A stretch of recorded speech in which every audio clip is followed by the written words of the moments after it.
मध्यप्राच्य चलता संघर्ष मध्य राज्यगुड़िकर प्रस्तुतिर समीक्षा करने प्रधानमंत्री नरेंद्र मोदी आज मुख्यमंत्री मान सहित एक बैठक में अध्यक्षता करेंगे। आम दिल्ली ब्यूरो चीफ गगन विश्वाल जोड़ी गगन ए प्रसंग बुधवार दिन सर्वदलीय बैठक भी होता जो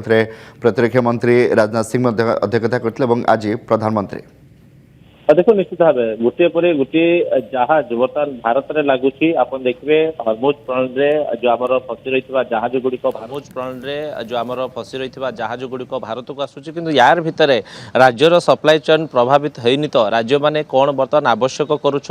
ये संकट जेहेतु दीर्घ दिन चलो बोली समस्ते बर्तमान आकलन कर कमलाकांत तेणु से आधार में प्रधानमंत्री चाहूँगी राज्य मानकर मुखिया मान सहित आलोचना करेंगे। मुख्यमंत्री मान सहित एक गुरुत्वपूर्ण बैठक रही जो जो जगार निर्वाचन चलती कमलाकांत से राज्यर मुख्यमंत्री माने जोग दे पारिबे नाही कहीं प्रोटोकॉल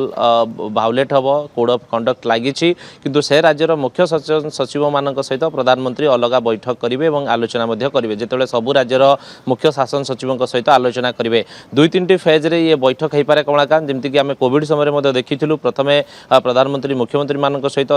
सचिव मान सहित पुणी गवर्नर मान सहित आलोचना करते तेणु बर्तमान ये एक संकट जहाँ को नहीं प्रधानमंत्री उभय गृह रे निजर कथा रखिंट